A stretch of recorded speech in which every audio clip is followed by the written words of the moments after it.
everybody, it's Linda from Linda Takes It Back. Today is my week 41 VSG surgery update, as well as my first week of keto. If you're interested in hearing about it, please keep watching.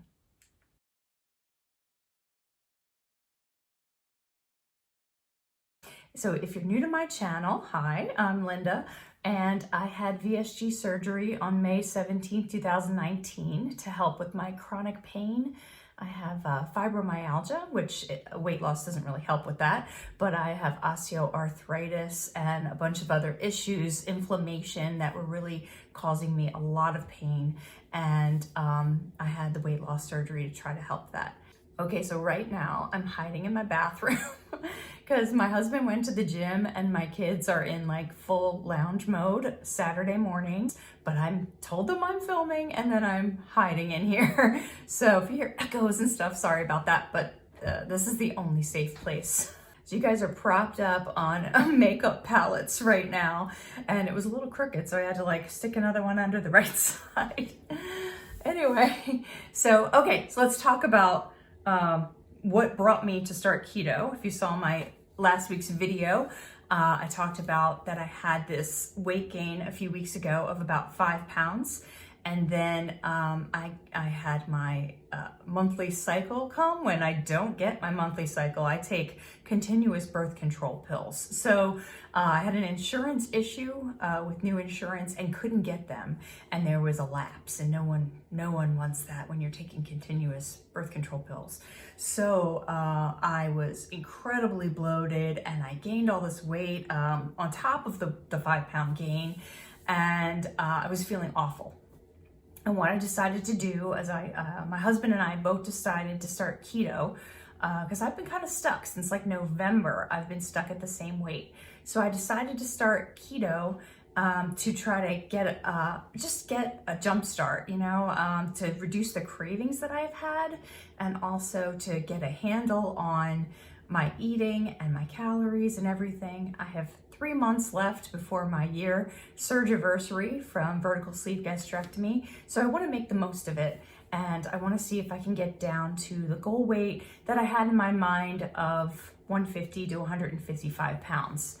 Just, not that I need to be a particular weight. I'm happy that I've lost 50 pounds already.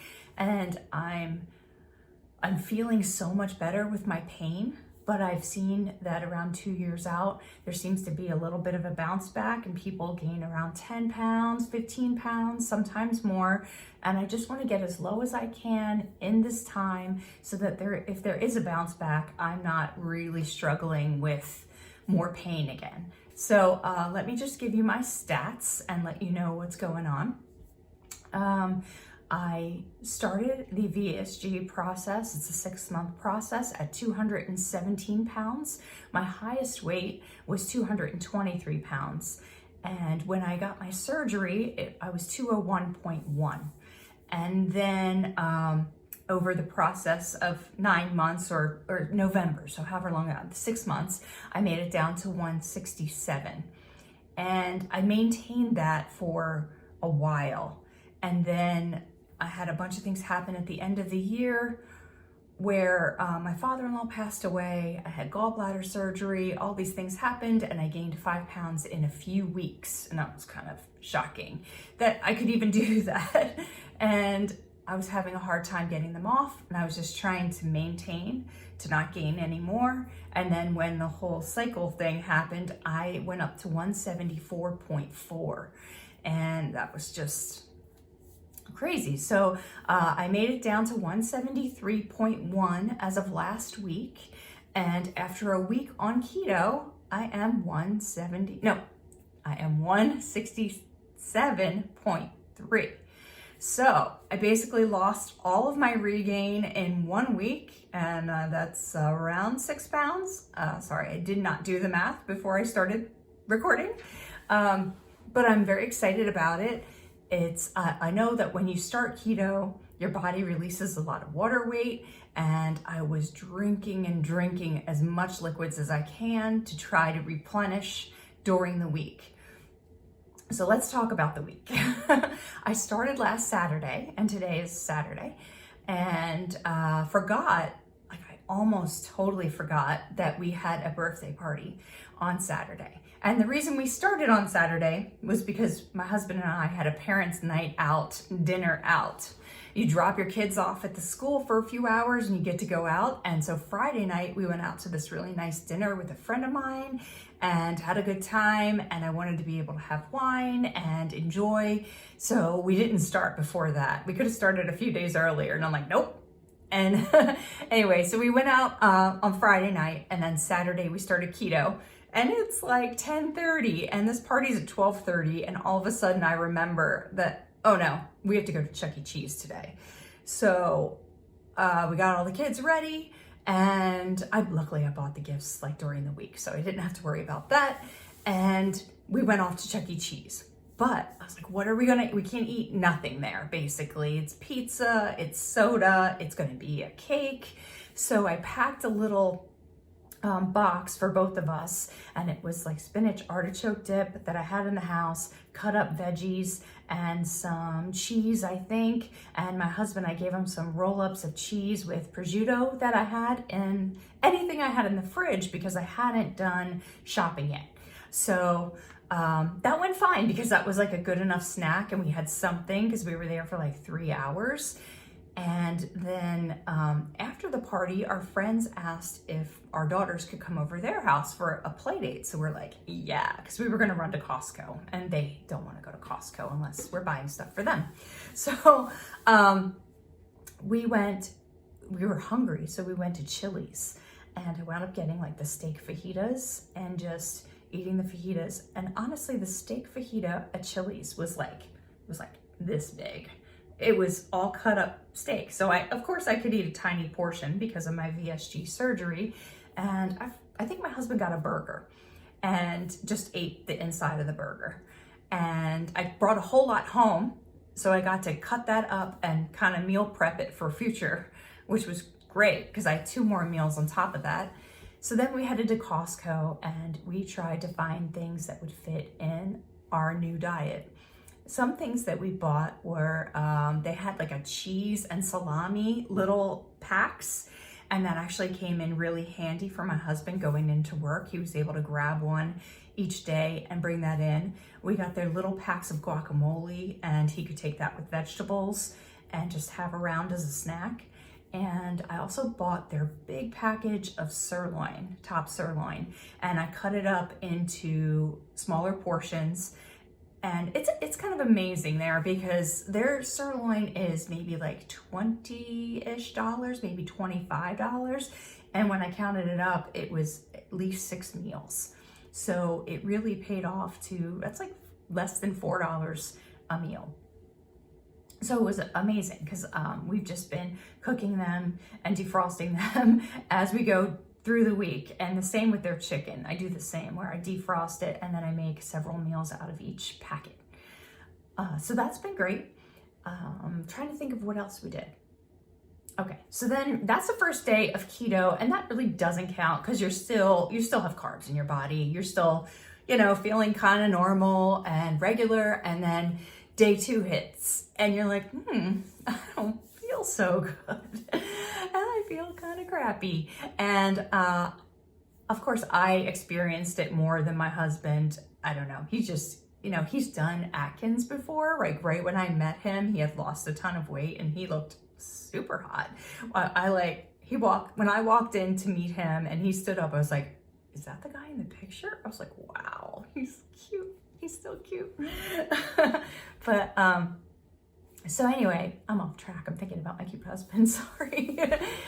I started to feel bad. I started to feel funky because I do eat a lot of carbs. I don't know how. Okay. So I think I talked last week about my snacking. So my one protein bar that has maltodextrin in it that was spiking my insulin was kind of acting like sugar, even though I wasn't having sugar. And it did have a lot of carbs in it, even though some were sugar alcohols that came out and fiber, but it still spiked my blood sugar. And there were just things that I was doing that was adding carbs to my diet. And they individually are okay, but when you're doing 2 or 3 of them a day, they're not. So I basically took all the snacks out of my diet. And day 2, I was like, I think I posted on Instagram, I'm like, something's wrong with the right side of my face.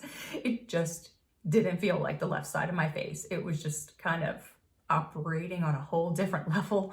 And I had pain in my neck here, and then just a headache would come and go. So I was trying to do things like I bought a trial pack of Zip Fizz on Amazon, because I tried Zip Fizz in the store and it was terrible. So what they did at the store though is they put it in like a 12-ounce water bottle and gave it to you. And I took half of it and put it in a giant tumbler, and it was much more palatable. It was fine. It was actually good. So anyway, I tried a bunch of flavors and found a couple that I liked, and then I ordered a bigger batch on Amazon. I think it was the berry that I liked the best that was in stock. The blueberry raspberry was great, but it's not in stock. Anyway, so I did things like that to try to replace my electrolytes and have caffeine. So I have tea that I drank with my Tirani syrup that's sugar-free. And I had tested that with my glucose meter before to make sure there wasn't any bump in insulin, and there wasn't. So I know when you start off keto, you're not supposed to have artificial sweeteners, but I'm really not sure I could get through life doing that. So we made it through Saturday, we made it through Sunday, and Monday came, and same thing. I'm still feeling kind of like an out-of-body experience, and it was kind of rough, but I just kept going. There were a lot of cravings for things, but when I did eat, I felt a lot more full. Like I was able to eat a lot, not more, but I felt more satiated longer, which was great. One of the side effects I wanted to talk about with you guys is trouble sleeping. Days 2 and 3, I really had some insomnia, and my husband did too. So I told him that after the next day, I'm like, by the way, that's a side effect of going into ketosis. We were talking to a friend of ours about going on keto, and he was like, why would you do that on the weekend? You know, you want to go out on the weekends and you want to have fun. And, you know, I'm not looking to like do it during the week and then go off during the weekend, because then that throws you out of ketosis and it's kind of counterproductive. I felt it was really beneficial starting it on the weekend. One, because you're not feeling that great. Like maybe you could start it on a Friday because you're not going to have the effects till the Saturday and Sunday. But it kind of was really helpful starting it on the weekend, because we went to all the stores and we were able to do meal prep in advance. So I was able to make a couple of dishes and then break them up, and we just had them there. So instead of a snack, if I got hungry, I ate a portion of a meal. And for me, with VSG, that's like 2 ounces. Like I made tilapia during the week, and then I split that up. And the other day I was just so hungry, and I don't really know what I can eat yet snack-wise, which is good. So I ate the tilapia, and it was only like 150 calories. I did go out to eat. Around day 5, I went to lunch with my husband, and we went to Habit Burger. And it's not low cal, but it is low carb. So I had the Portobello char burger, I think they call it, but instead of a roll, you can get it with a lettuce wrap. And it is so delicious that I ate the whole burger. I don't know how I fit it in my little stomach, but it was so good. It's about 400 calories, I think, if you look it up on the Lose It app, they had it on there. But it was delicious. So I'm still getting a little bit of achiness, a little bit of headaches. So I'm still experiencing the keto flu a little bit, but it's not all day. It's not like putting me on the couch. Both my husband and I needed to lay down for a little bit yesterday. He took like a half an hour nap, and I took a nap in the afternoon, you know, and I just think you got to give yourself some space to do that during the first week, because you might feel a little fatigued, you might feel a little achy. And I took a couple of hot baths, and that helped. Last night, like I said, I was feeling the goosebumps thing, but I was also feeling a little achy and had a headache. So I knew I was really low on carbs that day. So I ate a little bit of carbs. I had something that had a little bit of carbs because I only had like 8 for the whole day. and my body didn't like it at all. It probably would have helped me get into ketosis a little bit more, but I felt really bad. So just trying to manage it, you know, and if I'm still losing weight, then everything's good. So I'm going to see what happens this week. I know I'm not going to lose 6 pounds in a week, but I'm really happy to be back at the place that I was in November and it, you know, put that whole weight gain thing behind me. And if I can stay on keto for like 3 months, hopefully I can get to my goal. So I'm gonna keep you posted with what kind of meals I make, some of the snacks that we've chosen to use as like fat bombs and things, because since I started, I've been craving chocolate. It's a problem. But if I get like one treat a day, I'm like, okay, all right, that was delicious. That was good. So I'll let you know some of those things that I'm doing just to get a little sweetness back in my life. And I'll keep you posted. Talk to you soon. Bye.